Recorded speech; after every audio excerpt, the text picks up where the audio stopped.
So you've chosen to create an artwork that features a Victoria Cross recipient but aren't sure where to start. The first place you want to start is primary sources. Do some research and find imagery and sources relating to your person. The more visuals, the better. Print these all out. I found an article depicting the story, the original article in the London Gazette about the award being given, and a map of the battle that was being fought. I also went looking for a word in an old dictionary that I tore out to use for the final step. Consider the story elements that are involved. Look for phrases that stick out, that are specific to the experience and events that took place surrounding their achievements. Identify any symbols or scenes you want to include in your artwork. You'll need to add this element of story through something other than a printout. Find an image that represents the scene or symbol you're trying to portray. You can then work from this in a few different ways. You can use a computer as a tracing table and place a sheet of paper on the screen and trace it.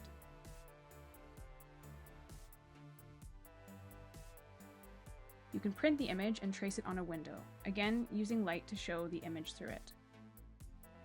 Or if you can get your hands on carbon paper, you can trace the entire image onto a sheet below it with carbon paper between them. Whatever your approach, be sure to include a few details like shading and the environment. From here you can add interest to these drawings. I'll show you 3 ways. First, in pencil crayon. Layer the color using a darker contrasting color first, then the final color on top. This is where the shading lines come in handy and will add some nice depth to your drawing. Second is straight pencil. I'd like to use loose sketching lines for this, and I follow the shading I see in the image and try to copy it into the drawing. You can change direction with your shading to add a bit more complexity and definitely give everything a layer to get rid of the white of the page.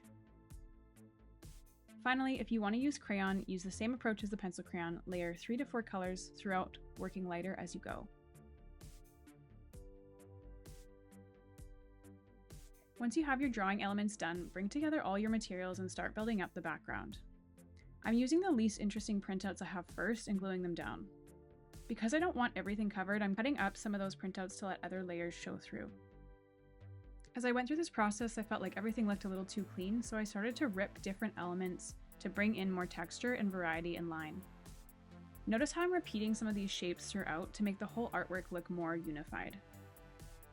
Finally, with my key elements, the drawings and the quote, I am taking care with how I place them on the page to make sure they are front and center, since they will be my main areas of focus.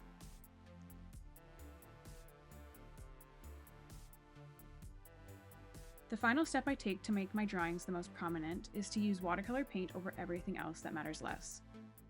You could also use a bag of tea for this, or even pencil crayons or pencil.